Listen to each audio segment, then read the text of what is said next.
Olá, nono ano, bom dia, como vocês estão? Eu venho nessa manhã de segunda-feira retornar com as nossas aulas online. Semana passada, o Conselho Estadual de Educação nos informou que nós deveríamos continuar com as nossas aulas online por mais 30 dias. Diante de tal decisão, preocupado com o desenvolvimento de vocês e com os conteúdos programáticos, os professores se reuniram na quinta e na sexta-feira para discutirmos as melhores metodologias para alcançarmos e ajudar vocês em tudo o que fosse possível. Então, ficou-se decidido que nós continuaríamos com as nossas videoaulas aqui pelo YouTube, porque por esse canal vocês poderiam assistir e reassistir as aulas quantas vezes quisessem, quando quisessem e de onde estivessem. Pensando nisso, os professores proporam ainda o uso de duas novas ferramentas. O aplicativo Google Classroom, que vocês já usavam nas aulas de Química e Física com o professor Gleidson. Os professores farão uso desse aplicativo também para lá adicionar atividades, links, vídeos, fotos, enfim, materiais complementares para ajudar vocês. Por lá, vocês também poderão interagir diretamente com os professores de cada uma das disciplinas. Além do Google Classroom, nós também faremos uso do aplicativo Zoom. O Zoom é um aplicativo de videoconferência onde os professores farão videoconferências com vocês. Serão aulas de plantões de dúvidas para tirar todas as dúvidas dos conteúdos ministrados aqui no canal do YouTube. A dinâmica aqui no canal continua com a mesma da semana passada. Vocês terão as mesmas aulas que vocês teriam presenciais. Hoje, por exemplo, segunda-feira, vocês teriam 2 aulas de física, 2 aulas de literatura e 2 aulas de inglês. É por isso que as aulas seguem a mesma sequência e vocês assistem na mesma ordem. A primeira aula serão 2 aulas de física com o Mr. Gleidson. A segunda aula será uma aula de literatura com a Miss Cristiane. E a terceira aula, uma aula de inglês com o Mr. Stefflin. No mais, eu me coloco à disposição de vocês para ajudá-los quanto aos aplicativos, as ferramentas pedagógicas que nós começaremos a usar a partir de hoje. Estou disponibilizando um tutorial de como vocês fazerem uso do Zoom e do Google Classroom. No mais, tenham todos uma boa aula. Até amanhã. Fiquem com Deus.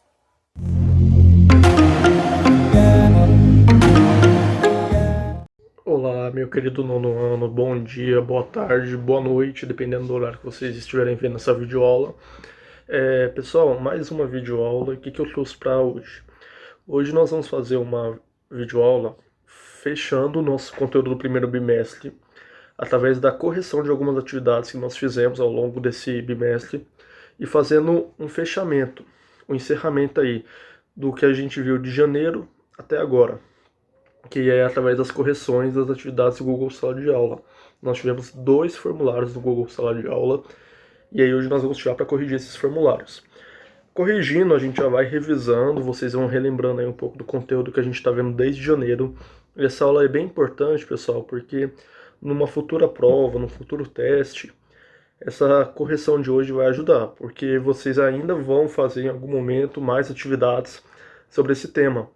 Então, essa revisão de hoje já é para a gente finalizar, relembrar e finalizar para a gente poder seguir para o próximo bimestre.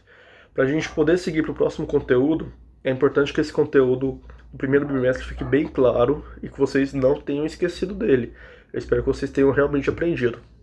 E aí eu quero aproveitar também para falar sobre as atividades do Google Sala de Aula.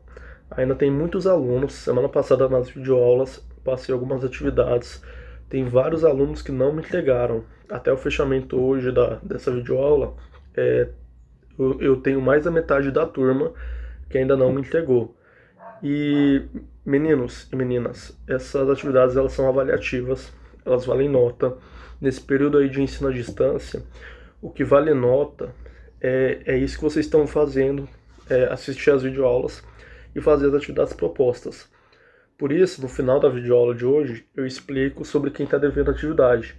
Mas eu preciso que vocês tenham mais seriedade com essas atividades e não deixem de fazer. E façam no prazo estipulado. Eu passei algumas para a semana passada, dei o prazo aí até sexta-feira e ainda tem muita atividade incompleta. Quem tiver justificativa ou algo assim, passe aí para a coordenação, me avisem lá no Google Sala de Aula. Mas, se não tem justificativa, vocês precisam fazer as atividades. Essas atividades é o que vai no boletim de vocês, é o que vai valer nota, tá bom? Então, pessoal, para a aula de hoje, nós vamos corrigir os questionários do Google Sala de Aula. Eu estou aqui na plataforma do Google Sala de Aula, essa plataforma aqui atrás, e nós tivemos dois formulários. Vamos corrigi-los, que aí vocês já vão relembrando e a gente já vai fechando bem esse conteúdo para a gente poder avançar aí para o nosso próximo conteúdo do segundo bimestre. Conteúdo novo, é importante deixar tudo que a gente viu nesse primeiro bimestre bem fixo na cabeça, tá bom? O primeiro questionário aí, ele foi feito no dia 4 de março. Então vamos abrir ele para respondê-los.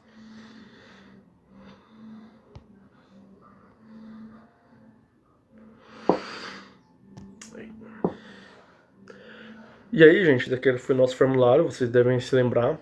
A primeira questão do formulário era: a física é uma ciência que tem como objetivo. Primeira alternativa: descrever aspectos fundamentais do mundo sobrenatural. Não, a gente não está mexendo aí com nada sobrenatural. A gente trabalha com ciência. Então, essa palavra é sobrenatural, já descarta totalmente a alternativa. 2. Mostrar o impacto da astrologia na vida humana. Lembra que astrologia é senso comum. Astrologia é o estudo dos signos. Ela não é uma ciência, não é comprovada cientificamente. Então, como falamos várias vezes em sala de aula, astrologia não é uma ciência. Então, a física não trabalha com astrologia. A astrologia aqui na física não nos interessa. Então, o objetivo da física não é mostrar o impacto disso na vida humana. C. Nenhuma das alternativas? Vamos ver as outras. D. Estudar as relações genéticas. Estudar as relações genéticas é conteúdo de biologia. Vocês já devem até estar vendo com a Val. Então, na física, nós não estudamos as relações genéticas. E, por último, descrever aspectos fundamentais do mundo natural. Essa é a alternativa correta. O objetivo da física é trabalhar com aspectos fundamentais do mundo, que é energia, movimento, som, luz, tudo esses tópicos que a gente passou no começo do ano fazem parte do objetivo da física. Então a física trabalha com o mundo natural, aspectos fundamentais do mundo. Então essa é a alternativa correta. Bem fácil, bem tranquilo. Foi aí nosso primeiro conteúdo do bimestre. Vamos descer. Explique com suas palavras o sistema geocêntrico. Nós vimos bastante aí do sistema geocêntrico. Eu espero que não tenha ficado nenhuma dúvida para vocês. Mas se tiver também, vocês podem postar no Google Sala de Aula que a gente trabalha aí a dúvida. Mas lembrem que o sistema geocêntrico ele é um sistema que ele foi proposto pelo Ptolomeu, lembram? E o que é o geocêntrico? Geo, planeta, cêntrico, lembra do centro. Planeta Terra no centro. Centro do quê? Centro do universo, centro da galáxia. Então, o sistema geocêntrico, revisando, que é algo que vocês já devem estar cansados de saber, é o sistema de que a Terra é o centro de tudo. Que o Sol e todos os outros astros, eles orbitavam ao redor da Terra. Então, a Terra era o centro e o resto orbitava ao redor. Essa foi a primeira teoria e acreditaram nela por um bom tempo, no sistema geocêntrico. Hoje nós sabemos que o sistema geocêntrico ele é incorreto. Nós já temos um outro sistema. Mas a questão sobre explicar o sistema geocêntrico era falar isso. O sistema proposto por Ptolomeu, que consistia em que a Terra era o centro do universo. Próxima questão. O sistema geocêntrico era uma teoria de Albert Einstein, Galileu Galilei, Nicolau Copérnico ou Ptolomeu? Como eu já respondi na questão passada, era uma teoria do Ptolomeu. Ptolomeu foi o fundador dessa teoria do geocentrismo. Próxima questão. Explique com suas palavras o sistema heliocêntrico e por quem foi criado. Relembrando, hélio lembra do Sol, cêntrico, centro. O Sol no centro do universo. Esse já é o sistema que consistia em que o Sol era o centro e os outros planetas, os outros astros orbitavam ao redor do Sol. É o sistema que nós temos como certo hoje em dia, que é o heliocêntrico, o Sol no centro. Nós orbitamos ao redor do Sol e ele foi um sistema proposto pelo Nicolau Copérnico. Então, enquanto o geocêntrico era do Ptolomeu, o heliocêntrico era do Copérnico. Bem simples, bem tranquilo, heliocêntrico, Sol no centro do universo, no centro da galáxia. Então, foi a teoria que veio depois do geocentrismo, foi o heliocentrismo. Vamos continuar. O que é a cinemática? Lembra que eu falei que dentro da física tinha várias áreas, tem astronomia, tem aí a ondulatória, e a parte da cinemática é o que? É a parte que nós começamos a estudar aí no meio do primeiro bimestre, que é o estudo do movimento. Então, cinemática é a parte da física que estuda o movimento, que é o que a gente viu aí ao longo do bimestre. Próxima questão. No estudo do movimento, o que vem a ser o referencial? Aí o referencial que nós falamos bastante aí no primeiro bimestre. O que é o referencial? Referencial é o corpo que serve para nos referenciar, que serve para observar se um outro corpo está em movimento. Para a gente observar se um corpo está em movimento, nós temos que ter um referencial. Então, o referencial ele é o corpo referência para observar o movimento. Para a gente ver se um corpo está em movimento, nós temos que ter um referencial para saber se aquele corpo movimentou, teve uma trajetória perante ao corpo referencial. Então, não esqueçam que, relembrando lá o estudo do movimento, para a gente ver se houve movimento, nós precisamos ter um referencial e observar se o corpo mudou de posição perante esse referencial. Próxima questão. Explique o movimento retilíneo e dê exemplos. Lembram-se que o movimento retilíneo é um movimento que é feito em linha reta, quando não há curvas. Exemplos de movimento retilíneo. Um carro trafegando numa BR em linha reta. Se não tem curva, se aquele corpo faz um movimento reto, esse movimento é chamado movimento retilíneo. Ok? Bem tranquilo, não tem segredo. Próxima questão. Um passageiro A encontra-se sentado na poltrona de um ônibus em viagem. Do seu lado está outro passageiro, B, também sentado. Em relação ao pedestre fixo, à margem da rodovia, o passageiro A está em repouso ou em movimento? Lembre-se no caso dessa situação. Quem que é o referencial? O referencial é o pedestre que está fixo, ou seja, ele está parado à margem da rodovia. E o passageiro A está no ônibus. A pergunta é, em relação ao pedestre, o passageiro A está em movimento ou em repouso? Considerando que o passageiro A o ônibus aí está passando, o carro, ele está passando, o pedestre está fixo, o passageiro A está mudando de posição, ele está fazendo uma trajetória. Então, o passageiro A, perante o pedestre fixo, está em movimento. Também tranquilo, só a gente lembrar que no caso o referencial é o pedestre. Próxima questão. Um passageiro A encontra-se sentado na poltrona de um ônibus em viagem. Do seu lado está outro passageiro, o passageiro B, também sentado. Em relação ao passageiro B, o passageiro A está em movimento ou em repouso? Pessoal, aqui no caso, o referencial é o passageiro B. O passageiro A está sentado e o referencial é o passageiro B. Por mais que o ônibus esteja em movimento, o passageiro A ele não muda de posição perante o passageiro B, considerando aqui que ele está sentado. Então, o passageiro A encontra-se em repouso perante o passageiro B. Então, nesse caso, os dois estão em repouso, porque não teve uma mudança de movimento, não teve um trajeto por aí. Essa era a última questão. Então, é um formulário aí fácil de ser respondido. Vocês responderam ele aí em março. E a gente ia uma revisão geralzona aí do um pouco do conteúdo do primeiro bimestre. Vamos agora para o segundo questionário. Deixa eu só abrir o próximo. Retomando aqui, pessoal, esse daqui é o segundo questionário que eu passei na semana passada como atividade EAD. Esse formulário, menos da metade da turma entregou, respondeu ele. E então nós vamos corrigi-lo, porque o prazo era até sexta-feira, tá ok? Vamos lá, primeira pergunta. Observe a imagem abaixo, tendo o poste como referencial, defina onde há e onde não há movimento. Em seguida, faça o mesmo utilizando o Sol como referencial. É o que nós vimos na última videoaula. Deixa eu baixar aqui a imagem. Tendo o poste tá, lá atrás como referencial, os carros estão parados.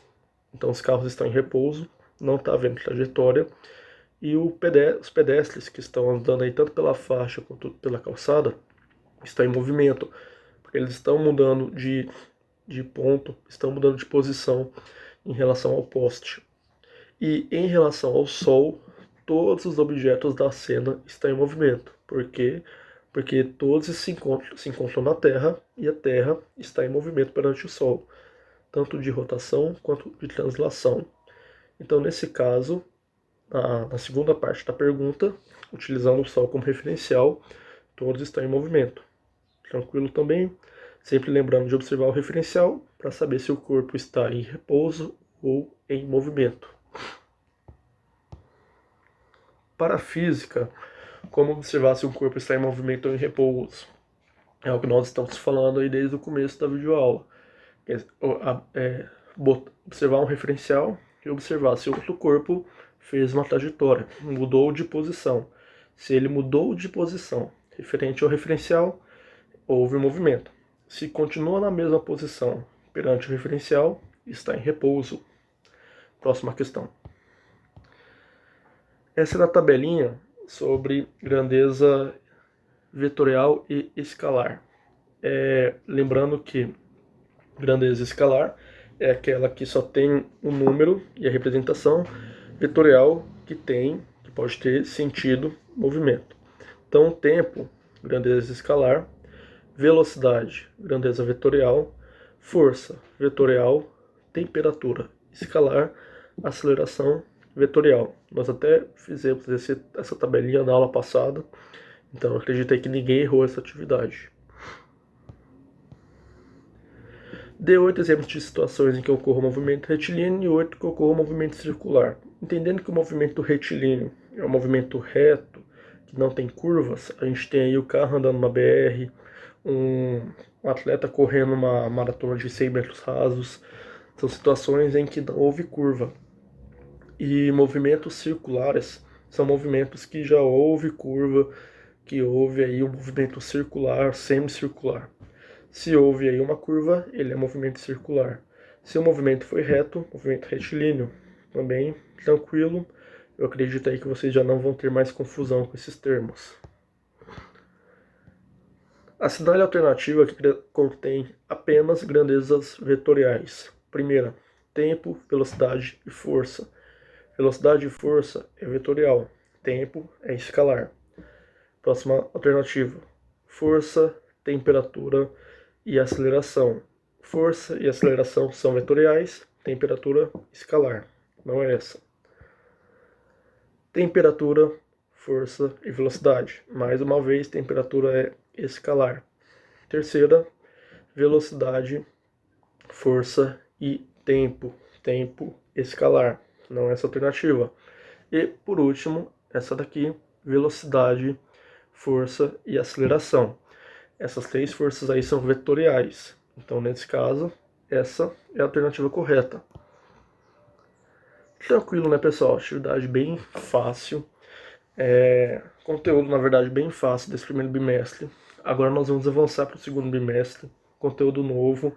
Então, é preciso deixar tudo isso bem fixo. Vocês não se esqueçam desses conteúdos que nós vimos até hoje, para a gente poder avançar para o próximo. E aí, qual que é a tarefa dessa semana? Eu vou dar mais essa semana para vocês finalizarem as atividades que eu passei semana passada. Como a maioria não finalizou, vocês têm esse questionário, tem a pesquisa no caderno para ser feita também e tem atividade de química. Vocês vão ter até quarta-feira para finalizar tudo que está no Google Sala de Aula. Quem não fizer atividade e não apresentar a justificativa vai perder essa nota, que agora que nós estamos com o estudo EAD, é uma grande parte da nota, é uma das formas de avaliações. Então, pessoal, não deixem de fazer as atividades, não deixem de estudar as videoaulas, não deixem de revisar o conteúdo. Próxima aula nós já vamos entrar em conteúdo novo, já vamos entrar no conteúdo do segundo bimestre. Então vocês têm aí até quarta-feira para finalizar tudo que está no Google Sala de Aula de vocês, tanto esse questionário quanto entregar as tarefas. Se não se lembram das tarefas, vão aí na nossa videoaula da semana passada e vejam quais são as tarefas de casa. Essa semana tem que ser finalizada, tá bom? Qualquer coisa, postem no Google Sala de Aula, mandem perguntas, alguma dúvida. A gente está sempre aí de plantão, todos os dias para atender vocês, tá certo? E mais uma vez se cuidem, descansem, estudem e nos vemos na próxima aula. Um abraço e tchau, tchau.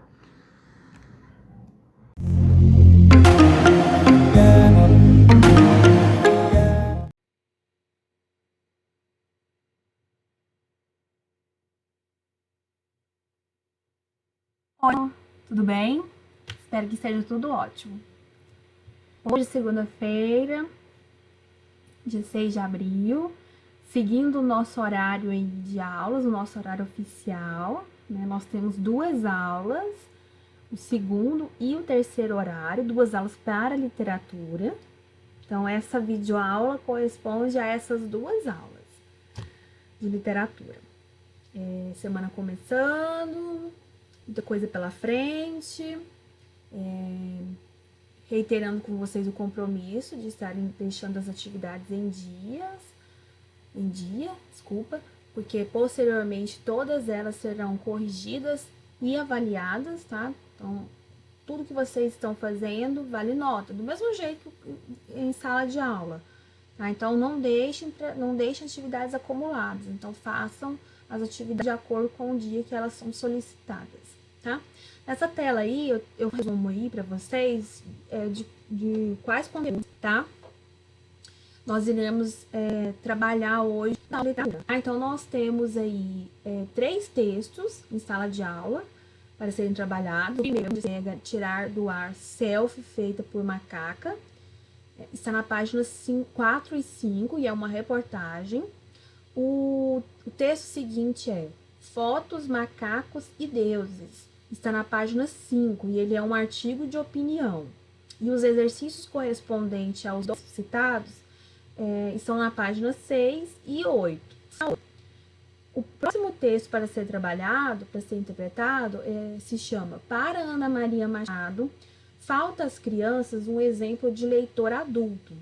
É uma entrevista, está na página 9 até a página 11. E o homework, daqui a pouco eu vou para falar a sequência aí de como serão as nossas duas aulas hoje de literatura.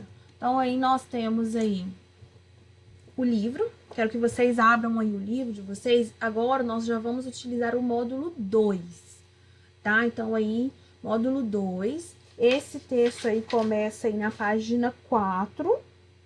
Desculpa, página 3, essa primeira imagem, tá? E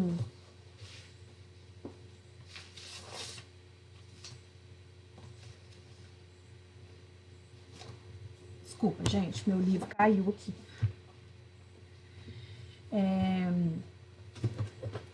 Nós vamos dar sequência ao que nós já vínhamos falando já nas últimas aulas. Essa questão dos textos jornalísticos, dos textos, como que eles são apresentados nos jornais, nesses meios de comunicação. Inclusive, na aula de redação, nós falamos sobre notícias, né? E tudo está interligado a esse tema, né, de jornalismo, tá? Então, aqui, meninos, nós temos aí o início aí dos nossos textos. E aí, tenho aqui o cotidiano dos jornais, que nós temos aqui fragmentos, tá? De títulos aí de notícias. Aqui tem um para começo de conversa, que são 3 perguntas aqui para serem respondidas. Isso aí você pode fazer com quem estiver aí próximo de você, ou se não tiver ninguém, pode perguntar para si e responder para si. Peço a vocês que façam esses tipos de questionamentos e de leitura em voz alta, como se você estivesse fazendo as nossas leituras dinâmicas, aquelas que nós sempre fazemos em sala de aula, tá? Para ficar em contato com essa questão da fala, da oratória, para não perder o que já foi ganho até aqui. Então, aqui nós temos o primeiro momento aqui de leitura, vou ler com vocês essa parte em verde. A leitura de jornais permite que tenhamos acesso a diferentes informações divulgadas por meio de uma diversidade de gêneros textuais, que pode ser escrito tanto por profissionais da área jornalística como pelo público em geral. Os textos que você vai ler agora apresentam 2 exemplos de gêneros muito comuns em jornais, que lá na imagem que eu coloquei para vocês, tem aqui, ó, o texto 1 é a reportagem e o texto 2 é o artigo de opinião. Ah, então o primeiro aqui é esse, ó, Wikimédia se nega a tirar do ar selfie feita por macaca. Vocês vão ler aí em voz alta, dê pause aí no vídeo, faça a leitura e retome. O próximo texto, e aí aqui ele continua, aqui tem a polêmica em volta dessa temática. O texto B, o texto 2, fotos, macacos e deuses. Então, você vai ler ele em voz alta, dá pause no vídeo, faça a leitura e retorne. Então, aqui tem o textinho e aqui começam as atividades de interpretação textual. Número 1. O texto A apresenta informações sobre determinado assunto que merece ser divulgado ao público por causa da polêmica que pode provocar. Qual é a ideia central apresentada no texto? Então, você vai falar qual que é a ideia que é principal, a central. Na reportagem A, afirma-se que em 2011 um fato chegou ao noticiário do mundo inteiro. Que fato é esse? 3. De acordo com a reportagem, a Wikimedia Foundation entende que ninguém possui direito autoral sobre fotografia tirada pela macaca. A. Porque, segundo a fundação, o direito autoral não pertenceria ao fotógrafo David Steyler. Steyler não. Slater. Acho que pronunciei certo. B. De acordo com a legislação brasileira, a pronúncia da corte seria favorável ao fotógrafo ou ao Wikimedia Foundation? 4. No texto B, por que Hélio Schwarzman diz que a argumentação de Wikipédia funciona bem como piada? 5. Hélio Schwarzman afirma que a noção de autoria transcende a propriedade do equipamento. Qual é o argumento utilizado por ele que permite chegar a essa conclusão? Aí aqui tem uma atividade que eu estou falando para casa, mas vai ser em sala, tá? Vocês irão fazer. Os textos lidos são respectivamente uma reportagem e um artigo de opinião. Relacione cada um desses gêneros às funções que desempenham. Então, você vai relacionar aqui um com o outro, né? Explicação de um e outro. Número 2. Qual dos textos apresentados foi produzido? Primeiro, a reportagem ou o artigo? Explique. Então, aqui nesse enunciado tem 2 passos aí para serem respondidos, para que ele seja respondido de forma correta. 3. Com base nos fatos apresentados na reportagem e nos argumentos do artigo de opinião, qual é o seu posicionamento sobre o assunto discutido? Então, aqui, meninos, é uma resposta o quê?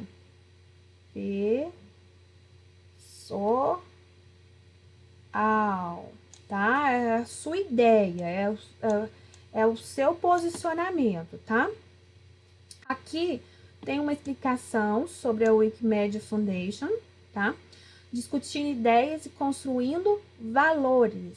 Essa questão aqui você vai responder aqui, tá? No livro. Então, a grande polêmica é sobre a quem pertence o direito autoral da foto tirada pela macaca. A. Por que é tão importante definir a quem pertencem os direitos autorais? B. Baixar fotos, vídeos, músicas de modo ilegal, sem o pagamento de direitos autorais, pode prejudicar alguém? Explique. Então, você vai pensar aí, tá? E vai falar consigo ou com quem estiver fazendo exercício com você. Número 2. No final do artigo, o articulista Eric Schwarzman levanta a possibilidade de o selfie da macaca ter acontecido por um golpe de sorte. Em seguida, em que medida você acredita que podemos contar com a sorte e com o acaso em nossas vidas? Então, é uma pergunta aí a ser pensada, a ser analisada, né? Vamos agora para o explorando a linguagem. Número 1. Releia o trecho a seguir, prestando atenção ao sentido da expressão destacada. Ainda que o episódio possa ser descrito como uma obra do acaso, explique o significado da expressão destacada no texto, ou seja, a expressão obra do acaso. Número 2. No texto B, o articulista escreveu a palavra selfie, entre aspas, diferente do que ocorreu no texto A. Explique por que isso aconteceu. Então, você vai explicar por que no texto B tem as aspas e no texto A não tem. Para fazer em casa, mas é em sala, tá, meninos? Número 1. Na reportagem foram utilizados sinais de pontuação diferentes para indicar o discurso citado. Quais são esses sinais de pontuação? B. O que motiva na reportagem o uso desses sinais de pontuação? Número 2. Na reportagem foram empregadas outras palavras de origem inglesa, além do termo selfie e dos nomes próprios. Identifique-as e explique o significado de cada uma delas. Então, você vai pegar a palavra, vai colocar aqui e vai explicar o significado. Partimos aqui para o momento de leitura 2, tá? Que é na página 9. O texto a seguir é um gênero comum em diversos veículos de comunicação, como rádio, TV, jornais, revistas, entre outros. Leia-os. Então, aqui, nós temos aqui, o primeiro aqui, né? Para Ana Maria Machado, falta às crianças um exemplo de leitor adulto. Então, aqui nós temos uma entrevista. Dá pause e leia aí. E retorne em seguida para acompanhar aqui. Leia o texto, né? Que é uma entrevista. Aqui tem uma biografia sobre ela. Aqui começa o estudo do texto, né? Escrevendo sobre o texto. 1. O gênero textual apresentado é organizado em forma de perguntas e respostas e composto de 2 participantes. A. Quem são os participantes da entrevista? B. Quem faz as perguntas? C. Quem dá as respostas? D. Você sabe qual é a denominação dada aos participantes desse gênero? Número 2. Em relação aos participantes de gêneros textuais como esse, pode-se observar que um deles é responsável por direcionar e controlar as perguntas. Qual dos participantes é responsável por isso? 3. Com que finalidade as perguntas e respostas foram produzidas? 4. Em que veículo circulou o texto? 5. De que forma esse gênero pode se apresentar ao público? De forma oral ou escrita? Aqui tem uma explicação sobre a questão do entrevistador, sobre o entrevistado e sobre a entrevista. Então, o entrevistador é aquele que pergunta, o entrevistado é aquele que responde. Então, juntando as perguntas e as respostas, nós temos o que? A entrevista. Esse gênero é essencialmente oral, mas pode ser transcrito a ser publicado em jornais, revistas, livros, internet, entre outros, tá? Então, a entrevista, ouve-se mais dela, porém, ela é transcrita para, né, que seja divulgada e publicada em outros meios de comunicação. 6. Em sua opinião, o entrevistador preparou as perguntas antes de realizar a entrevista ou falou espontaneamente sem um roteiro definido? Explique. 7. Normalmente o entrevistado é uma figura pública, políticos, cientistas, esportistas, escritores ou anônimo, mas que contribui de forma significativa para a sociedade. Em qual dessas categorias enquadra Ana Maria Machado, que é quem deu a entrevista lá no texto anterior, foi a entrevistada? 8. Uma entrevista deve apresentar um assunto satisfatório e de utilidade. Que assunto é apresentado e qual é a sua importância? Para casa, mas é em sala, tá? Então, aqui nós temos aqui uma entrevista apresenta a seguinte estrutura: introdução, que é a abertura.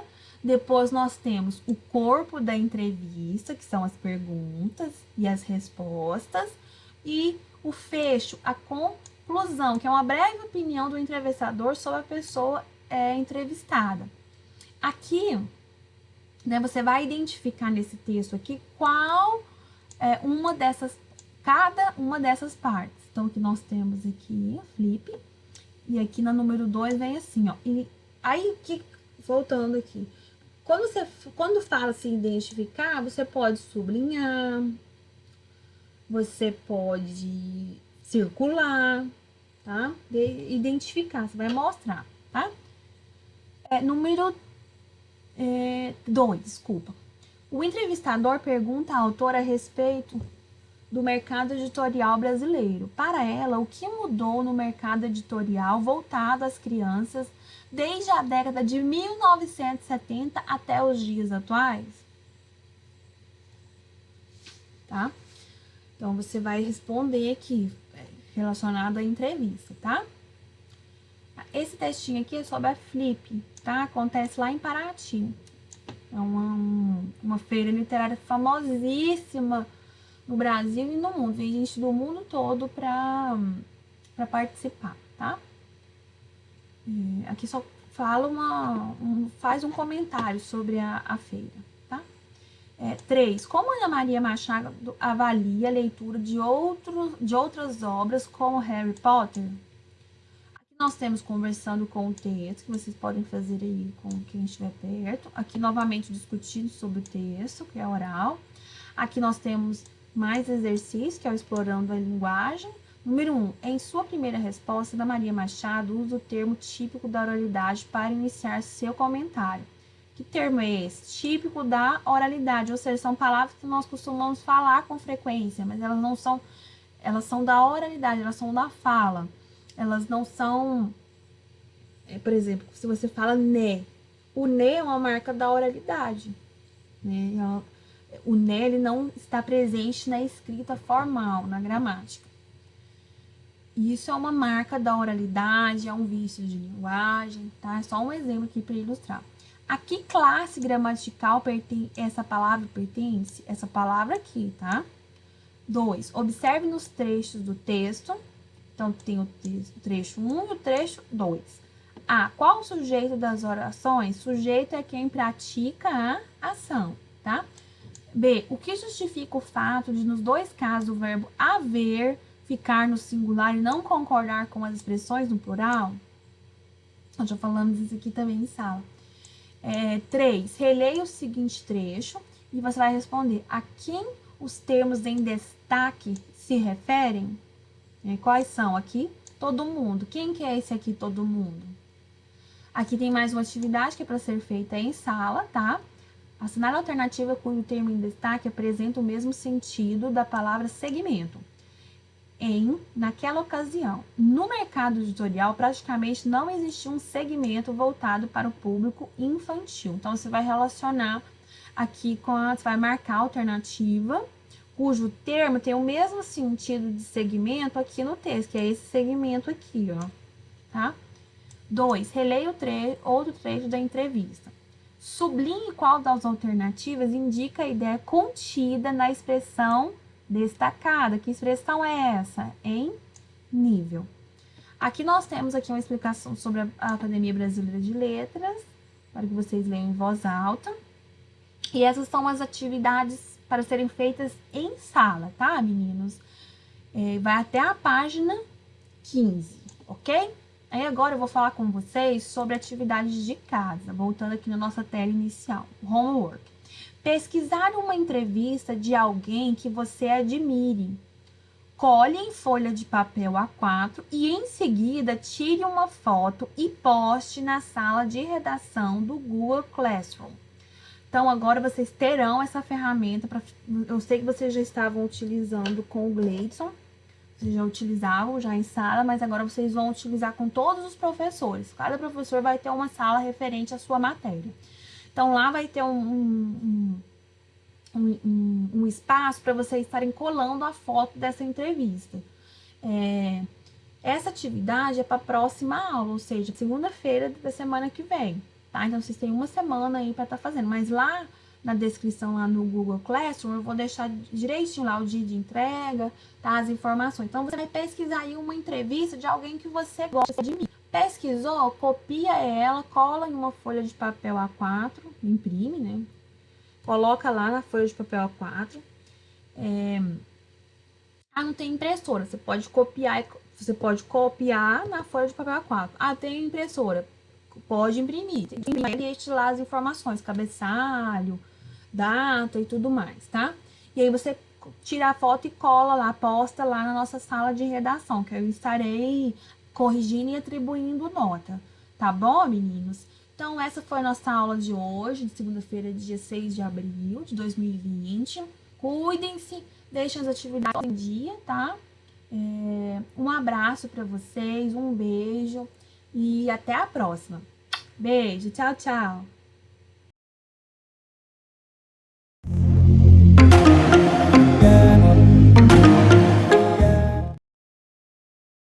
Tudo bem, galera do nono ano?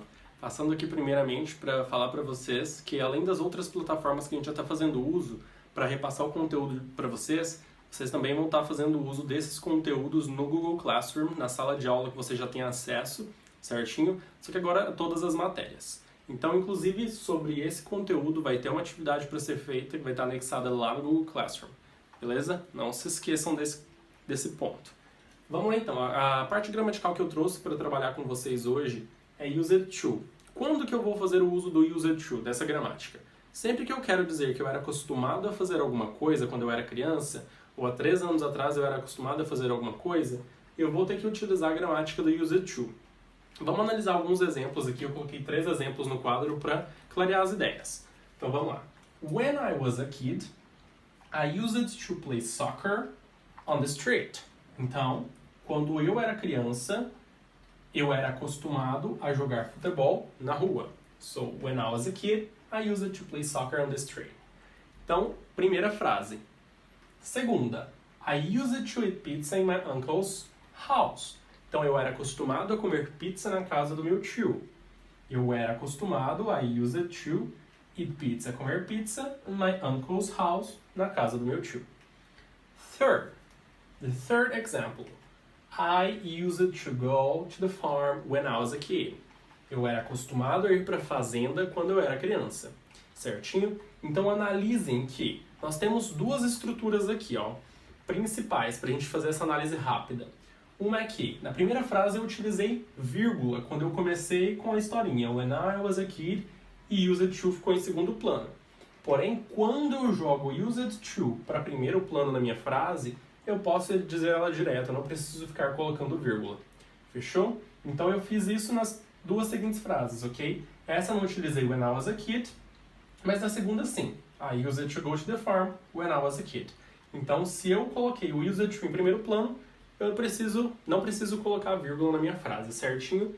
Esse é o conteúdo super simples, vocês vão estar fazendo o exercício sobre ele no Google Classroom, e o exercício que vocês vão estar desenvolvendo, ele vai repetir essa explicação e vão ter mais exemplos para ajudar vocês, e vai estar pedindo, na verdade, para vocês criarem 10 frases fazendo o uso do used to. Quando eu era pequeno, eu era acostumado a fazer tal coisa, a comer tal coisa, a ir em tal lugar. Então, usem a criatividade de vocês, se precisarem adicionar online, utilizem o caderno, o máximo de vocabulário diferente que vocês conseguirem usar para criar essas frases. Não importa se vocês quiserem usar da primeira estrutura ou da estrutura sem a vírgula que eu utilizei embaixo. Utilizem da que fica mais fácil para vocês, das 2 para não ficar repetitivo, a escolha é de vocês.